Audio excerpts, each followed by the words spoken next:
Hello, everybody. My name is Pablo Boczkowski. I am a faculty member at Northwestern University and the director of the Center for Latinx Digital Media. Thank you so much for joining us for today's weekly virtual seminar of the Center. It is truly a pleasure to have you with us. The mission of the Center is to create knowledge about digital media in Latinx and Latin American communities across the Americas. Today's speaker is a leading scholar in this space. Carlos Scolari is full professor at the Department of Communication at Universitat Pompeu Fabra in Barcelona, Spain, where he coordinates the PhD program in communication. Celeste Wagner, a doctoral candidate at the University of Pennsylvania and an affiliate at the Center for Latinx Digital Media, will introduce Carlos in just a minute. I am delighted to note that this quarter our series is co-sponsored by the Alice Kaplan Institute for the Humanities, the Buffett Institute for Global Affairs, the Center for Global Culture and Communication, the Department of Communication Studies, the Department of Radio, Television and Film, and the Program in Latin American and Caribbean Studies. But before we go into the seminar, I would like to start by acknowledging that Northwestern is a community of learners situated within a network of historical and contemporary relationships with Native American tribes, communities, parents, students, and alumni. It is also in close proximity to an urban Native American community in Chicago and near several tribes in the Midwest. The Northwestern campus sits on the traditional homelands of the people of the Council of the Three Fires, the Ojibwe, Potawatomi, and Ottawa, as well as the Menominee, Miami, and Ho-Chunk nations. It was also a site of trade, travel, gathering, and healing for more than a dozen other native tribes, and is still home to over 100,000 tribal members in the state of Illinois. It is within Northwestern's responsibility as an academic institution to disseminate knowledge about Native peoples and the institution's history with them. Consistent with the university's commitment to diversity and inclusion, Northwestern works towards building relationships with Native American communities through academic pursuits, partnerships, historical recognitions, community service, and enrollment efforts. Let me say briefly a little bit more about how the seminar will unfold. First, in just a second, Celeste will tell us more about Carlos's research and career. Then Carlos will present his work. After that, we will open for questions. Please enter your questions in the Q&A function of the webinar, the box at the bottom, at any point in time. Celeste will moderate. At the end, we will deliver some closing remarks. Once again, many thanks for joining us. And without further ado, Celeste, the screen is all yours. Thank you so much, Pablo, for the introduction. It's an absolute pleasure to be here with all of you today, introducing Professor Carlos Scolari. Dr. Carlos Scolari is full professor at the Department of Communication at the Universitat Pompeu Fabra in Barcelona, where he also is the director of the PhD program in communication. He has a PhD in applied linguistics and languages of communication from the Università Cattolica di Milano in Italy, and has earned his bachelor's, his licenciatura in communication at the Universidad Nacional de Rosario in Argentina. Professor Scolari has been the author or editor of more than 20 books, which have been published or translated into numerous languages, and for which he has received a number of awards. More recently, he has co-edited the book Mediatizations on theoretical developments on mediatization theory in Europe and Latin America and those interchanges. He has also recently published Media Evolution and Cultura Snack Culture, where he analyzes the format of ephemeral cultural texts that goes from bonsais to TikToks. His research has also been published in several international peer-reviewed journals and in different languages, such as Communication Theory, Information, Communication and Society, and New Media and Society, among many others. Professor Scolari has been the recipient of prestigious national and international grants and has taught or presented his research in more than 25 countries.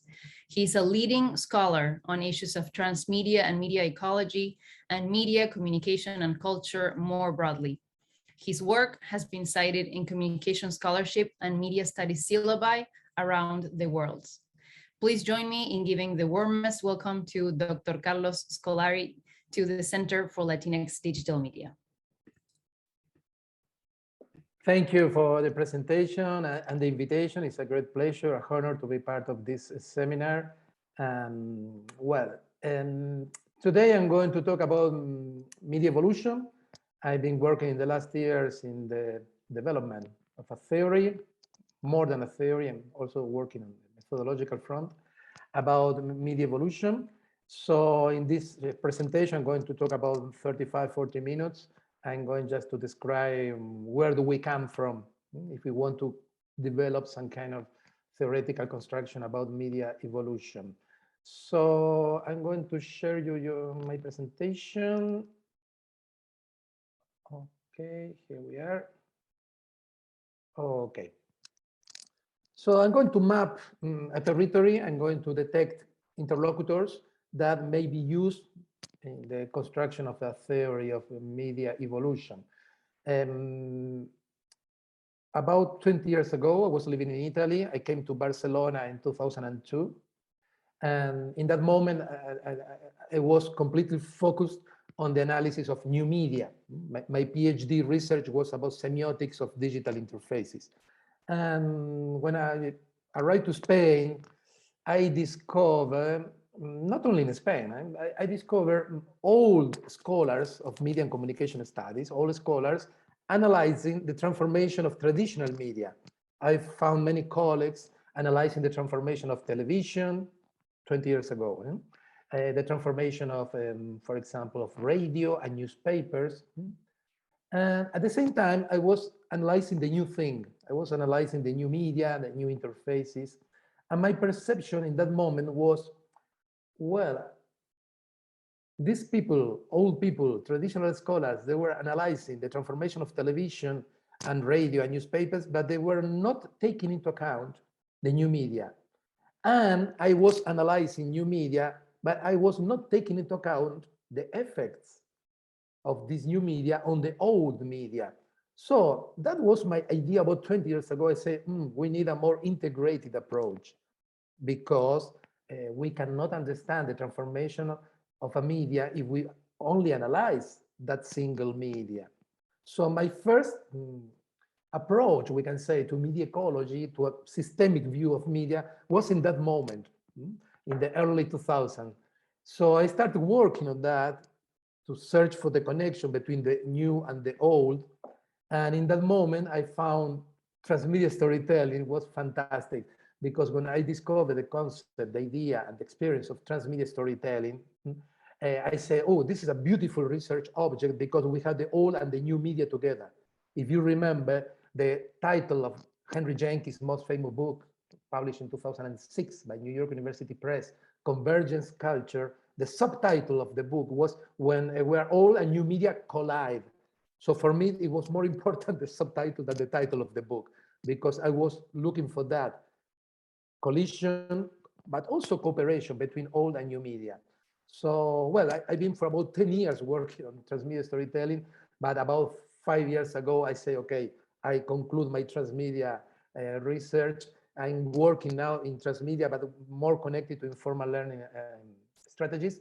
And I say, okay, I have to go back to my original idea to analyze the transformation of the whole media ecology and to analyze the evolution of media. So today I'm going to map a couple of territories that converge in this new field, a proto-discipline, as I say, that may be called media evolution. So in the beginning, I'm going to talk about media ecology, just a few minutes, and then I'm going to introduce also media history and media archaeology, and at the end, I will try to put all together, okay? So, well, the first one to talk about media ecology is this man, obviously, Marshall McLuhan. We know he published the most important books in '62, The Gutenberg Galaxy. In '64, he published Understanding Media. And in that moment, in the early '60s, Marshall McLuhan was the first one to talk about media ecology in private conversations, letters. Scholars used to send letters in that moment. So the first one to introduce the metaphor of the ecology inside media and communication studies was Marshall McLuhan in private communications. The first one to talk in a public conference about media ecology was Neil Postman from NYU in '68. Okay, So how can we understand this idea of media ecology, the metaphor of media as an ecology? Well, I think after reading Marshall McLuhan, Neil Postman, and many other authors, like, for example, Walter Ong and many others, my perception is that there are two ways of interpreting this metaphor of ecology in media and communication studies. The first is media as environment. This was one of the basic elements of Marshall McLuhan theory and Neil Postman and the media ecology. And the other one that is also present in media ecology is media as a species that cooperate or compete between them. So just a few syntheses of these two interpretations of the metaphor of media ecology. The first one, media are environments. This is one of the key elements of Marshall McLuhan thinking. He said, media transform us. The media is the message. Media are transforming us. He used to say, I don't know who discovered water, but for sure it was not a fish. For a fish, the water is the natural, invisible environment. When does the fish discover water? When you take it out from the water. So we can say we live in a media ecology. Media ecology, the media transform us, and we do not realize of that. We are like fishes in the water. We live in this media environment that is transforming us. It's not the same a generation like my children. They are not children anymore. They're very old. But they were born with YouTube and streamers and Wikipedia. Is completely different, this generation, from other generation. For example, my generation, we grew up with television, books, cinema, and comic books, and the generation of my grandparents, for example. So this technology, this media transform us, and we do not realize we are like fishes in the water. And the same, when do we realize that we live in a media ecology? When the media don't work, when we wake up in the morning and we discover that there's no connection, the Wi-Fi doesn't work, it's terrible, we can't do anything. We are fishes out of the water in that moment. When we have a breakdown of the system, it's like the fish out of the water. So media as environment, media are transforming us. And we do not realize about this transformation because for us it's a natural environment. The other possibility is to analyze the media environment, the media ecology, as a place where we have different media species competing or collaborating between them. Here we have a long tradition of studies in ecology that could be inspiration for people working in media. Usually we have a lot of research about competition in media. We should also pay attention to cooperation between media. I think this is very, very important. And the other powerful idea is that we cannot understand a media or medium isolated from the whole media ecology. Media are obviously in permanent interaction with other media. So we need to develop a multimedia, transmedia view.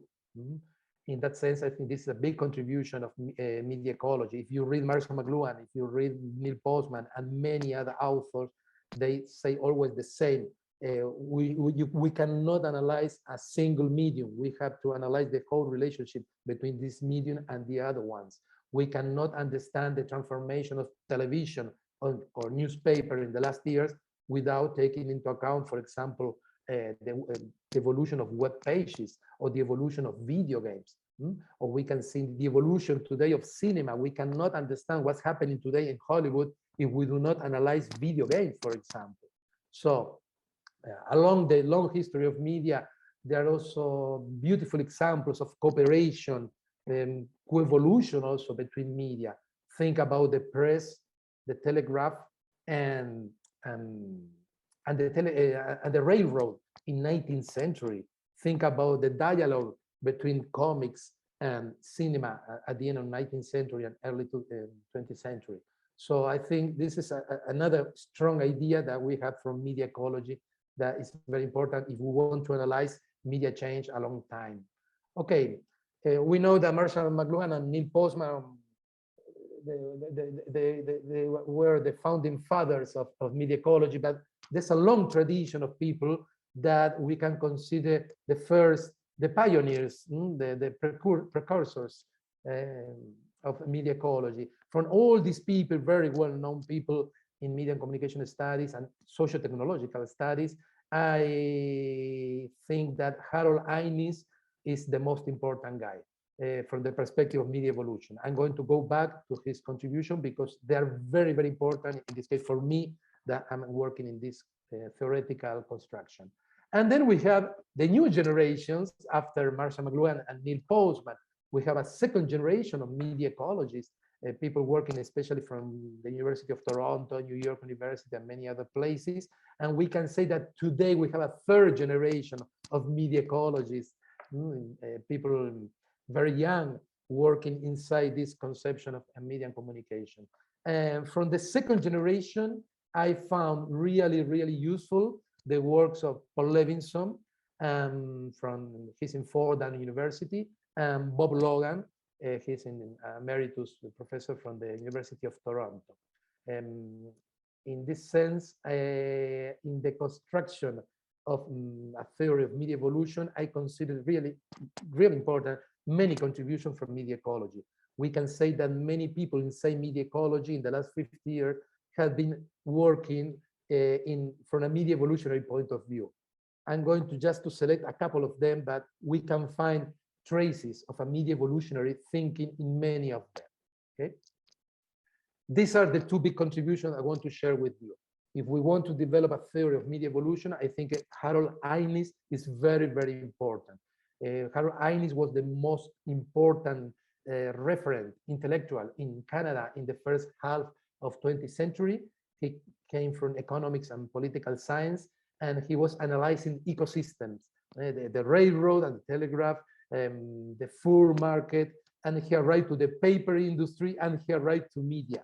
So more or less in the 40s, he started working in a big history of humanity, putting media at the center of the analysis.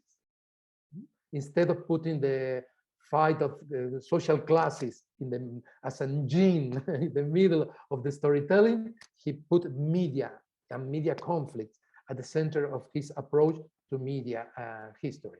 And unfortunately, he died very young. He was about 50, 55 years old. And this long history of media and society, he could only publish the first chapters. It's this beautiful book called Empire and Communication.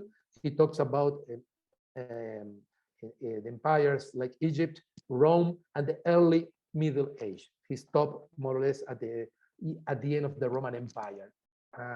Unfortunately, he couldn't continue with this huge project of telling the history of humanity, putting media and media conflicts at the center of this model.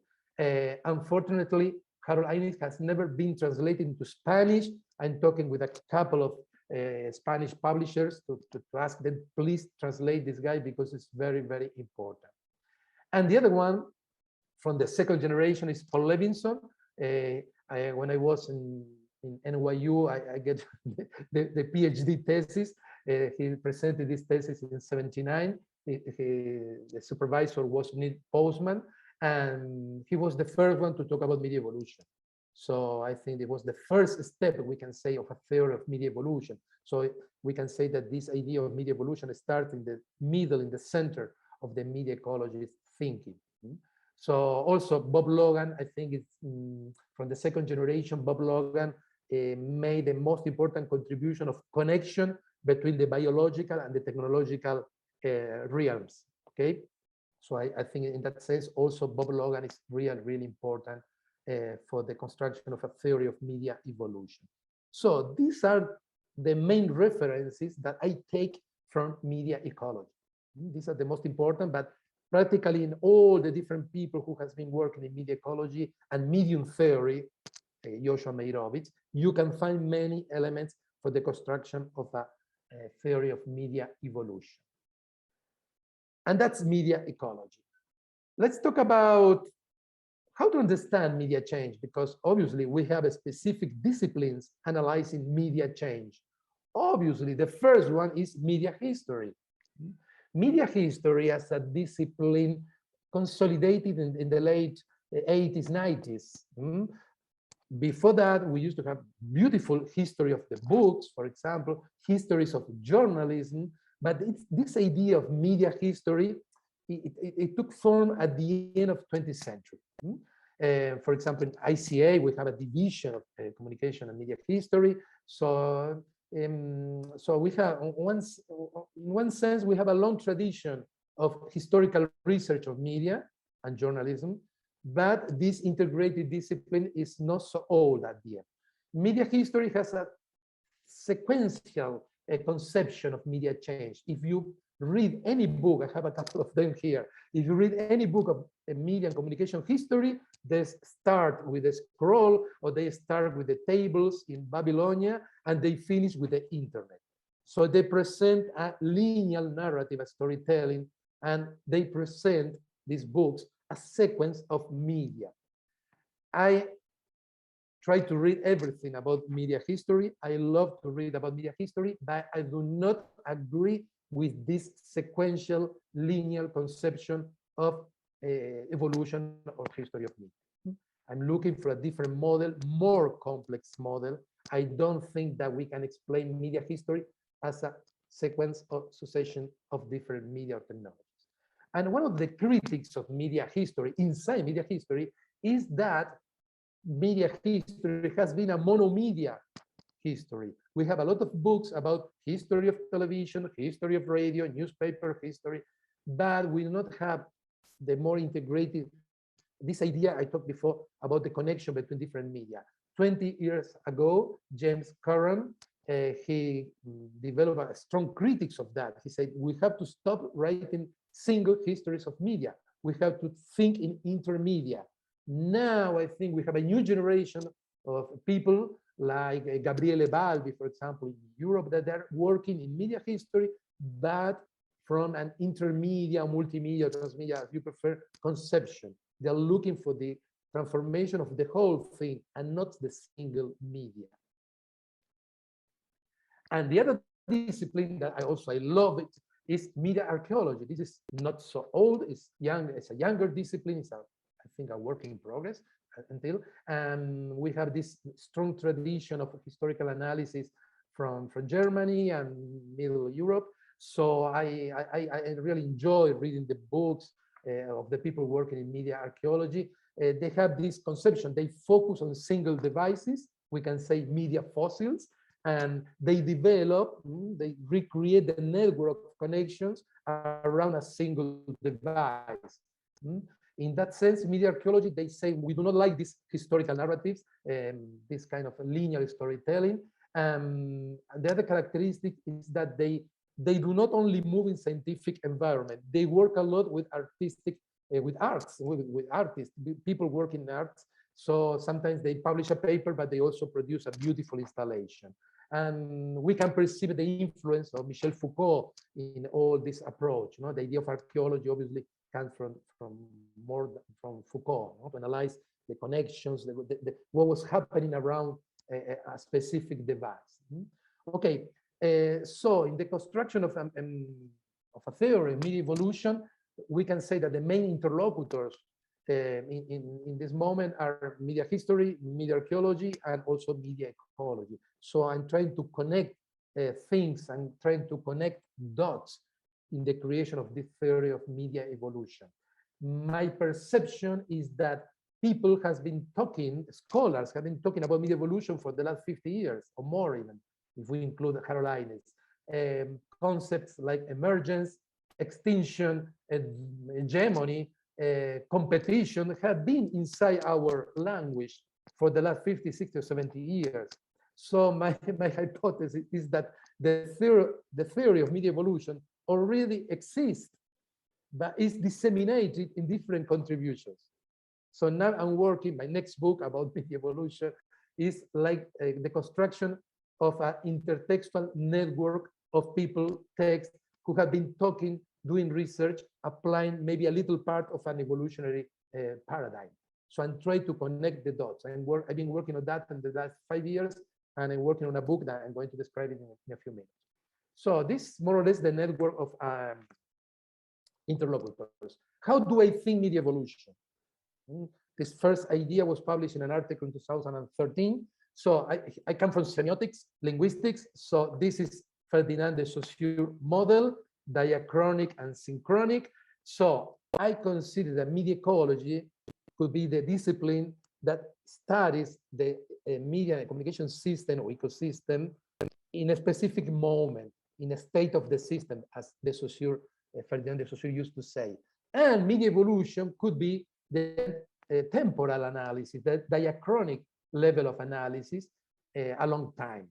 This is an analytical division in the sense when you study the state of a media ecosystem, you will include transformations. And when you study the temporal evolution, you also are working with different levels. This is just to put some kind of order between the disciplines and the possible connections between them.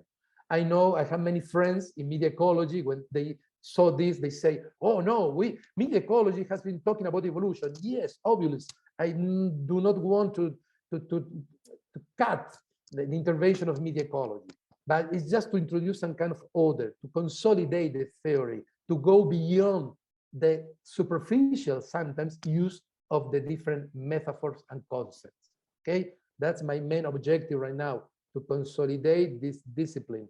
And to consolidate the discipline, you have to define very well the concept, the different levels of analysis, and so on. These are the basic characteristics of any scientific discourse. And what about evolution? We come from a biological model of evolution from 19th century. In 1859, Charles Darwin published On the Origin of the Species. And he discovered, you can see in the background of my slide, that was one of the famous notes in Charles Darwin's notes and books.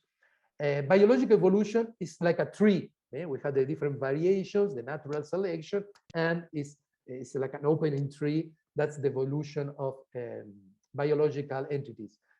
I consider that media and technological evolution is a network. Okay, so the tree is okay. We have in the last 200 years, we had people, no less than 200, 150 years, we had many people analyzing the evolution of technology, applying biological models, tree, in form of tree. But I think that in technological media evolution, we do not have these constraints of biological evolution.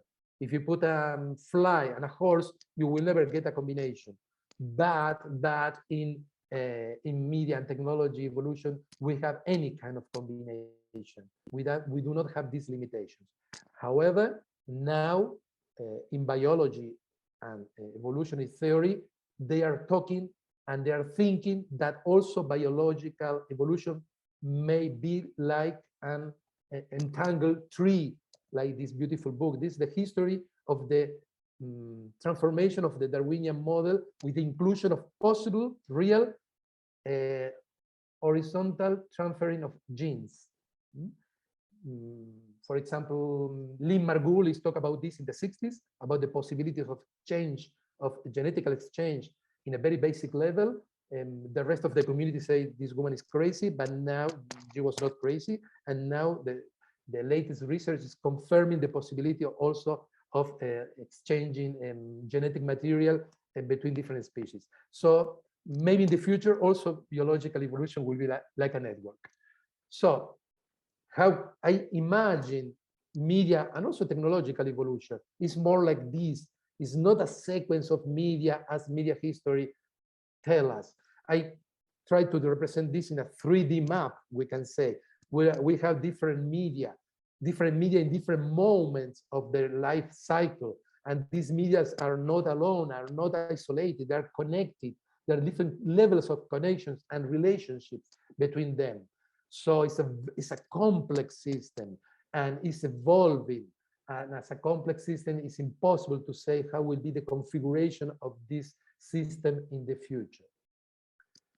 So as you can see, intermediate relationships are very, very important for me and for this idea of media evolution. So I'm going to talk about two books, one published 2 years ago, and the other one, I hope it will be published next year. I'm practically finishing it. So the first book I published about media evolution, I had published a couple of articles before, but is this one. This book was inspired by Marcia McLuhan and Quentin Fiore, The Medium is the Massage. It's a graphic book. I found a great graphic designer, Argentinian, living in Barcelona, Fernando Rapa. He's a top international level graphic designer. I say I should have published first the theoretical book and then in second place this one, but I prefer to publish this. It was so funny to produce this book because I didn't write a book. I wrote a script like in movies or for comic books. So I have two columns, my little text and ideas about how we can represent this through images. So you can see, I love this double page. Here in these 2 pages, you have Stanley Kubrick. We have the most famous ellipsis of the history of cinema. We have Alan Kay, this famous meme, this tweet from Alan Kay. And we have also Muybridge. No? We have Muybridge, this sequence of movements of the images, the photograms of the 2001 ellipses. So practically all the pages of this book go in the same direction. This book is an object book, it's a little machine. I try to develop the main concepts of theoretical approach, evolutionary approach to media change. We talk about media fossils, and it was really, really funny to create this book with Fernando Rapa.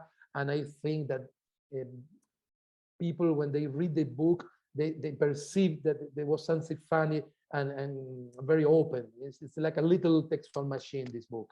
I'm still looking for a English publisher. The book is already translated because the texts are very, very short. So if you have any contact with publishers, they are welcome. It's not so complicated to translate it. It's very short. So I try to make the reader think about that. We will be able to read a PDF in 100 years. And here we have this table, these tables of clay produced 6,000 years ago that now we can read. So I always try to create this tension, this strangeness with the readers of the book. And this was my first book about media evolution. Now I'm working the serious book. I work in the real scientific book. And I want to share it with you, the index, because it's more or less the idea that I'm working about media evolution. So this book, it will be published next year by Rowledge. I have to present it in September. I'm just in the final part of the book. So in the beginning, I talk about fragmentation of the field, the necessity of having a new theory. And last Tuesday, we have a beautiful conference and conversation with Pablo, and we talk about our friend, colleague, Silvio Weisberg, this idea of fragmentation, productive fragmentation that we have in media studies. So there are so many theories of communication. If you read Silvio Weisberg post-discipline book from 2018, or if you read Robert Craig contributions about the fragmentation of the field, classic articles and books about that, is it necessary a new theory? I said yes, but with a specific condition. I'm not creating a brand new theory. I'm connecting things that already exist in media and communication studies and theories. So in that sense, I'm going against the fragmentation. What I'm doing is looking, identifying specific elements, people who has been applying maybe metaphors from the evolutionary thinking, or maybe concepts in their everyday work, and I'm trying to connect that. So in that sense, my book and my proposal is going against the fragmentation. I'm trying to create links and trying to, this is not a slogan, connecting people and books and ideas. So the second part of the book is the most important, because there I come from semiotics, and one of the first things when you are developing a scientific discourse is to define a dictionary. I come from semiotics. We have 2 definitions of sign. We have the European definition, Ferdinand de Saussure, or we have Charles Sanders Peirce definition. And we share this and we construct scientific discourses on these basic blocks, semantic blocks that are concept definitions. So I think if we want to develop a theory of media evolution, we have to create this network of interlocutors and then try to define different concepts. So the most important part of my book is like a dictionary to start talking about media evolution. And in every one of these chapters of this dictionary, I introduce the concept. I describe the use of the concept in natural sciences, biology or evolutionary approaches. And then I analyze the use of the concept in social sciences. Then I analyze the use of the concept in media and communication studies. And at the end, I have a case study, how a researcher has applied this concept in media and communication studies. The last part of the book will be about methodology, because I'm not thinking only media evolution as a theory, I'm thinking media evolution as a discipline maybe in the future. So in this part, I talk a little bit about quantitative approaches to media evolution. We have already people working on that.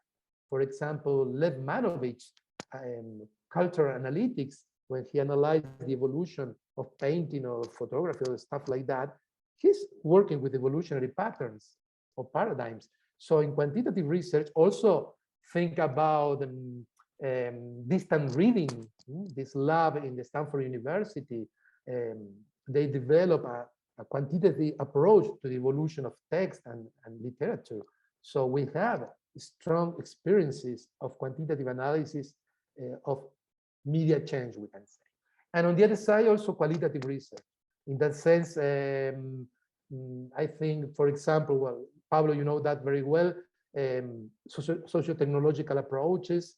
We have this SCOT, S-C-O-T. We have a long tradition also analyzing old devices and to see the connections, actor network theory also. So I try to, in this last part of the book, I try to visualize possible tools for the analysis of media evolution. Regarding the dictionary, I articulated it around the concept of a natural life cycle of media. In 2004, these two researchers from Israel, from Jerusalem, they published this article that for me was very, very important because they describe the application of a possible media life cycle, the idea of media life cycle. So I started working with that. So starting from this general idea of the evolution of a media as a medium, I started identifying different concepts. I talk about emergence of media. When a new media arrives, what happens? How does it change the whole thing? We have this second concept, domination. What happened after that? I talk about, I work a lot with the concept of media adaptation. How do media adapt to the transformation of the media ecology? What about survival, extinction? That's a great and beautiful discussion that I introduced in the book. Can we talk about the extinction of media? Or, as Marshall McLuhan said, the content of a media is another media. The big question is, has the telegraph completely disappeared? Or we have elements of the original telegraph in contemporary media? For example, the telegraphic language in SMS and WhatsApp, for example. So it's very difficult to say a media is completely extincted. It disappeared completely. Maybe the device has disappeared, but many other components, elements of the media may survive in the new media. The same happens in biology. In our birds, in the chicken, we have DNA from the dinosaurs. So we can apply maybe this idea to media. And there are also collateral concepts like niches. John Dimick worked a lot in the concept of niches. I think John Dimick worked a lot in the competition between media. I think we should work in competition, but also cooperation. It's a double dynamic. I think not only, many other people also thought that Charles Darwin focused a lot on competition and survival, and other people, even in the 19th century, they say, okay, competition, but we also should look at cooperation. Another key concept for me is coevolution, when two media co-evolve together, and obviously intermediality. I think the main business today for media evolution is to create a good map of the possible relationships between media and between media and other entities like technologies and institutions and so on. I think that's very important. And this is the element of complexity also. When we have only single cause-effect relationships, theoretical models are very poor. So we need to think in complexity terms. We need to describe different kind of relationships. And in the book, I propose first approach to that, always with the same logic, integrating contributions that already exist. In this new book, in the references, I have about 550 articles and books. So I've been connecting so many dots, and I hope that the thing works at the end. But the most important thing is to open the discussion about this. The objective of the book is to open the conversation, to present these ideas, and to start to make people join this conversation. So just to conclude, so we have time for a couple of questions. I think that media evolution is a proto-discipline, it's a work in progress. It's not the work of a single scholar. Other people is working on that, but I want to put all them together. I hope one day I can organize a beautiful conference in Barcelona or a pre-conference in ICA or whatever about media evolution. Maybe the book should also be useful for that. It's a proto-discipline that studies media change from a long-term, holistic, integrated, intermedia, reticular, not linear conception, and complex point of view. And just to complete the definition objective of this work in progress, the main objective of media evolution is not to predict the future. We are talking about complex systems. It's impossible to predict how will be the media ecosystem in 10, 15, or 20 years. It's not to predict the future, but to understand past and contemporary transformation of media and by extension of society. I think that it's very difficult to move in a complex world. And yes, we have the pandemics, and now we have war, and so on. The world is more and more complex. So we must learn how to deal with complex situations. So it's very important from my perspective to analyze the past transformations from this perspective, just to not only to understand what's going on, but also to act on the media ecosystem. We have to act on the ecosystem, but we also have to act on the media ecosystem. We have a lot of problems in the media ecosystem. Think about monopolies and fake news and so on. So I think if we develop a complex view of media ecosystem and transformation, we can understand maybe a couple of things that we can do, or things that maybe they apply in the past. They can be very useful also for acting and improving the quality of the media ecosystem. So these are my ideas. So this is the last slide. Thank you very much. You can follow me on Twitter, and I usually publish in social media. I publish a lot in Spanish, but if you go to Medium, the third link, I publish my things also in English there. So, well, thank you very much for your attention. I finish my presentation.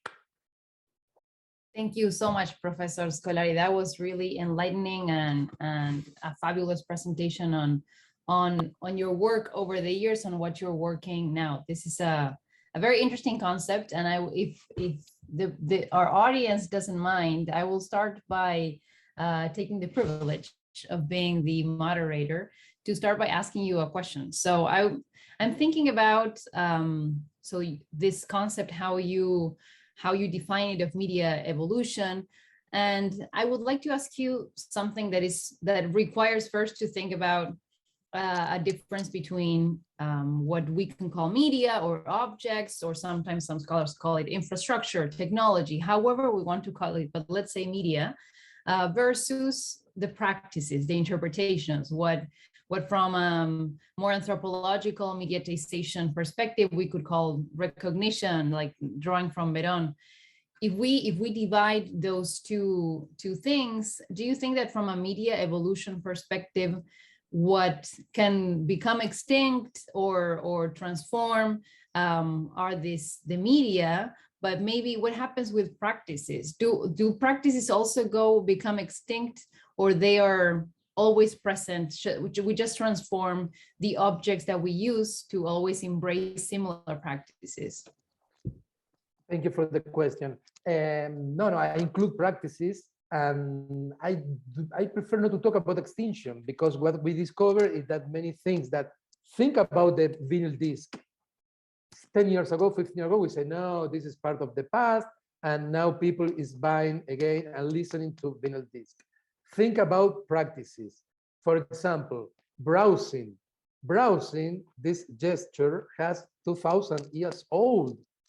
It started in the Codex 2,000 years ago, then it moved to the Gutenberg book, and now also in our tablets or mobile phones, we are browsing. So I think it's fascinating to analyze this. Maybe some kind of practice or element disappears for a time, but at any time may come back. So in that sense, it's very important that you included Eliseo Veron. If you see in the last years, Veron he has always been very close to biology, because to this kind of approach and complexity. But in the last years, and in the last book, the Semiosis Social 2, he presented an evolutionary approach. And I've been in a couple of conferences with Eliseo in 2011, 12, before he passed away. And he was thinking in evolutionary terms and complexity. And I was also, I felt very close to his approach, and I found it very, very useful, because Veron was a semiotician, he was a sociologist, but he has a very strong idea of traditional natural sciences, for example, a great background on that. So I think he was moving to this. He was not moving, he was thinking in evolutionary terms, especially in the Semiosis Social 2. Thank you. Yeah, yes. Yeah, we have here a question from Yes. Victor Garcia. I will read the question. So Victor asks, speaking of media evolution, some socio-technical scholars identify technology as an extension of the human body and the human senses. But technology itself is considered an important actor in the new media environment. But recently, we can see how media technologies are getting closer and closer to the human brain, becoming almost intrusive, not an extension, but a part of the human body or a substitute of it.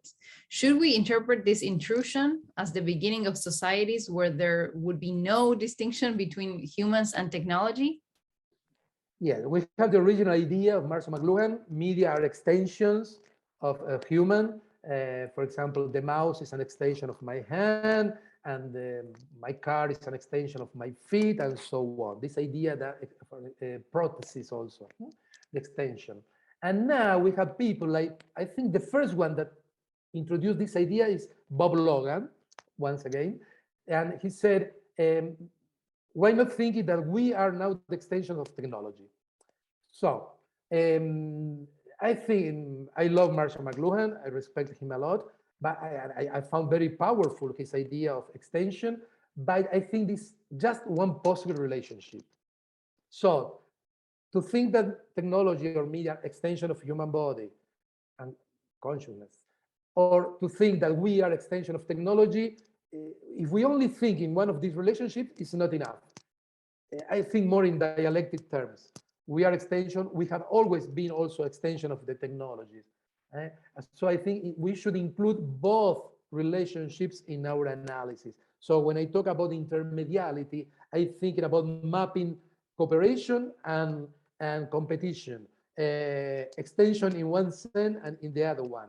So that's the way of dealing with complexity.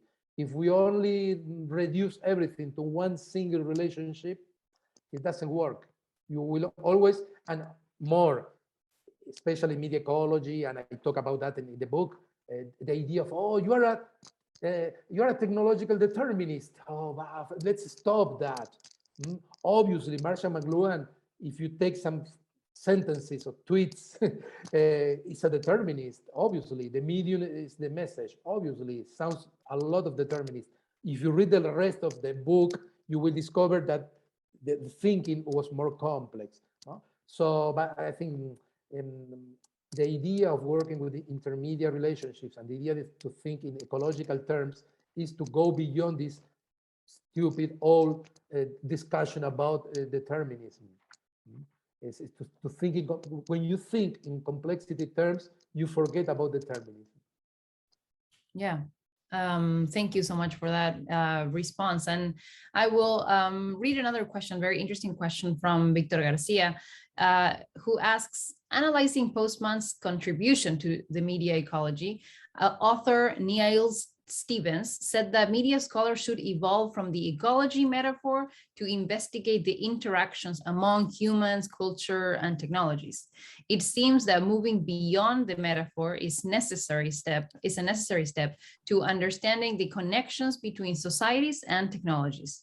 What suggestions can you give to scholars to understand the hidden order behind this new fragmented media environment and to transcend the understanding of media ecology as an excuse to reduce the chaos brought by the digital revolution? Okay, thank you for the question. To go beyond the metaphor, behind any theoretical model, there's always a metaphor. The cannonball, the hypodermic needle, in the spiral of silence. So in media and communication study, we have a lot of metaphor, and we have in the future a lot of metaphors. Metaphors are useful, especially in the beginning, because when you apply the metaphor of evolutionary metaphor or the ecological metaphor, you start introducing concepts to see if they work or not. This is natural in social, in sciences in general, because the metaphor, they bring also models with them. What may happen in the future? That the metaphor, maybe the beginning of the construction of a new field, is very useful. But after that, maybe when that field consolidates and the metaphor is invisible, it's a limit. So you have to think in new metaphors. Regarding the media ecology, I think that we haven't still explored the whole thing. Even if the metaphor of media ecology and now media evolution, especially media ecology, has been around for 60 years, more or less, I think we still do not have a strong theory of media evolution.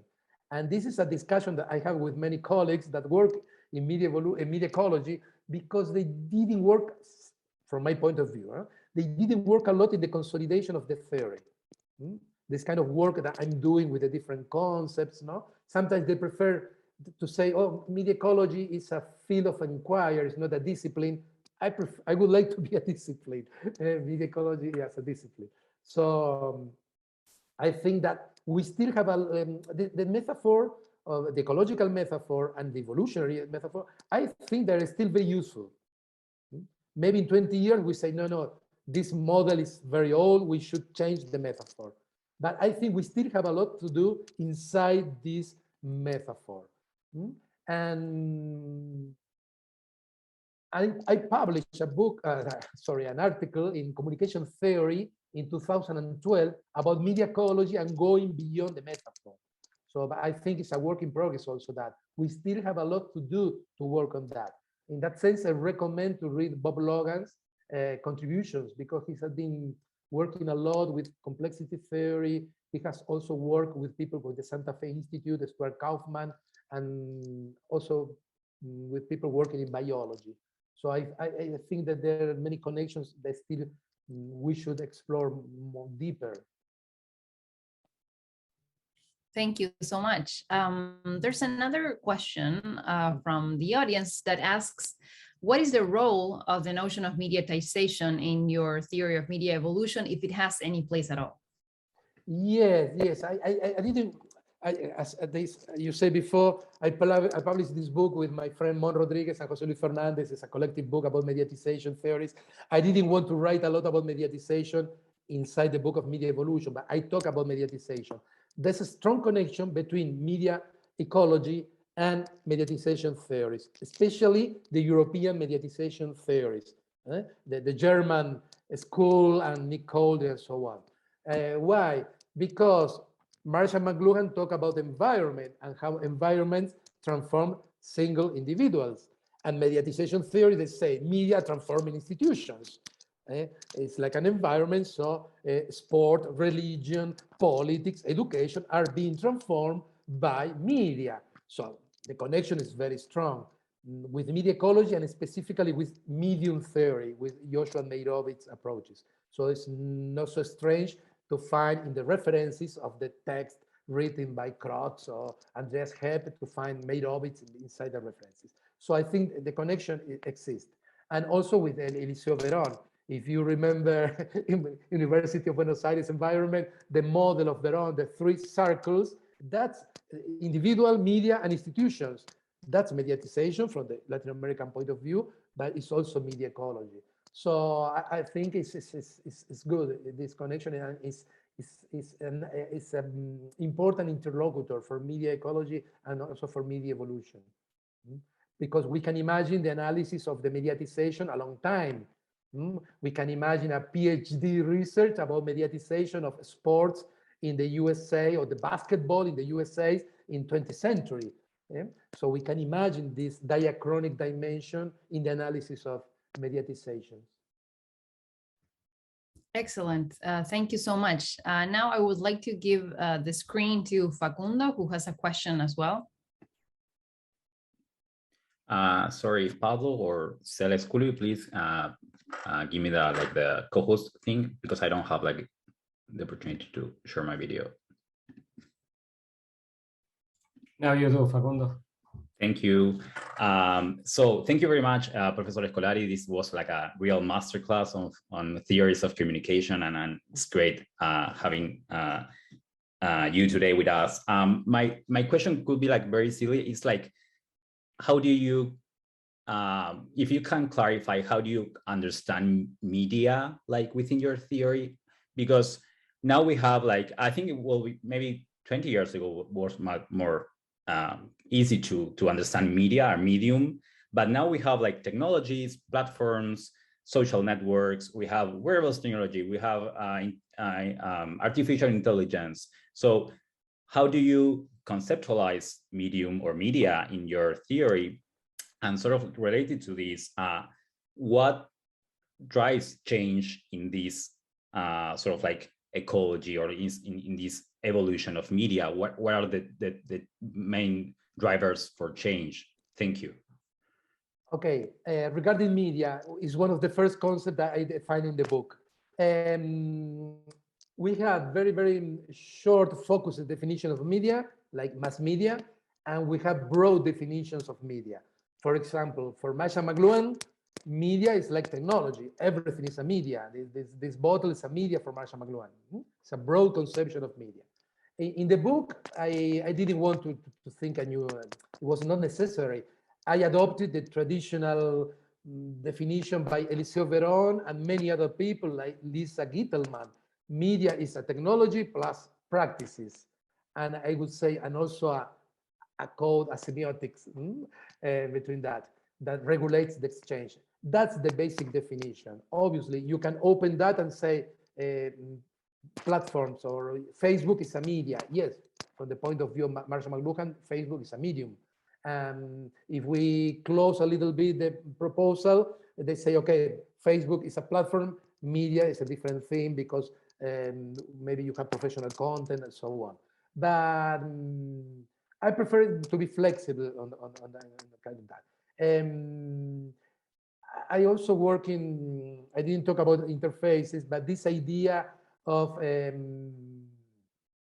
different kind of actors, technological actors, human actors, institutional actors. And you know that for Bruno Latour and actor network theory, actors are everything. Everything is an actor. They don't introduce a taxonomy of actors. They don't say human actors. For Bruno Latour and actor network theory, everything is an actor. I'm an actor, this is an actor, and my home is an actor.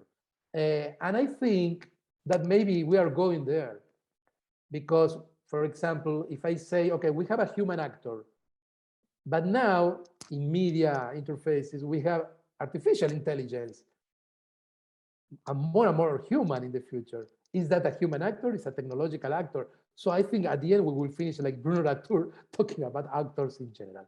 And at the end of the book, I talk a little bit about the driving forces of media change. Obviously, there is not single force like in natural environment. There's no single force that changed that. So we have obviously economic situations, social forces. We also, the interaction between users and consumers and media is another vector force that drives the evolution of media. So it's like a natural environment. That should be also part of this media evolutionary approach, to map the different forces that are acting in the transformation of the whole ecosystem. That's why I said before, I hope people join this big work in the sense that we can still, because all these theoretical constructions should be done constructed on empirical basis. We need more empirical research, historical and contemporary research, to understand, for example, what are the driving forces. Now we can draw, connect existing researches, but we need more research about that. And we are dealing with complex systems. We do not have a single force. Maybe in one moment, one of these vectors is more important, but immediately another one is changing. Technological innovation is very important for the evolution of the whole ecosystem, but also political conflicts, institutional conflicts. So, well, I think it's a good challenge. Thank you. Thank you so much. We are already running a couple of minutes behind, but I would love to close with a question from Val before Pablo takes up the mic again. Thank you, Celeste, and thank you for such a wonderful presentation, Professor Scolari. As everyone mentioned, it was an amazing masterclass, so thank you for that. I'm wondering, you mentioned how individual media are always in interaction with other media, and I'm wondering specifically within research looking at the effects of new media on distinct social phenomena, what are the considerations in its relationship with old media that need to be taken into account and addressed within the work? What kind of tradition are you thinking about? What kind of, what, sorry? You said the traditions of old media, I understood. Interactions with other media. So it's basically, if you're looking at new media, what are the considerations that need to be taken into account into how it is always an interaction? Well, in that sense, yeah. You have to analyze the different elements. Here we can recover my concept of interface, expanded interface, because when you analyze this, you can analyze the content, the text in our tradition. You can analyze the technological actors, the devices, and the relationship between them. You have the institutional actors operating there, and also single actors. So if we imagine this model by Eliseo Veron, the 3 circles, imagine that we are talking now about a lot of circles. Individual, institutional, technological actors. That's the kind of research that I'm doing with my group in working with the concept of interface. I didn't want to talk about interfaces today to not create confusion with media evolution. But yes, we have to work in, it's silly to repeat it, but in an interdisciplinary way. We have to integrate different approaches and researches. Because if you only analyze the relationship between text and people, okay, that's okay, but you are missing the material part of the communication. One of the things that I really like from media archaeology is this new materialism. If you see in social sciences, in museums, research, there's a new interest for the materialism. It's not a traditional Marxist materialism, but it's the interest for the media. And that's also Marshall McLuhan, the medium is the message. So this idea of analyzing the devices, I think that in that sense, media archaeology is very, very useful because it focuses on the thing, not only on the text. That's very important. And I think we should try to start combining all this. Thank you very much, Carlos, for a fabulous seminar. And I'm sorry that we stole another 5 minutes of your time, but there were lots of questions in the team and in the audience. Thank you to Celeste for impeccable moderation. Thank you to our audience for staying with us through the end. And I invite everybody to join us next Thursday for a new iteration of the seminar of the Center for Latinx Digital Media. Thank you again, Carlos. This was, as Valerie and Facundo said, a masterclass. Thank you very much. You're welcome.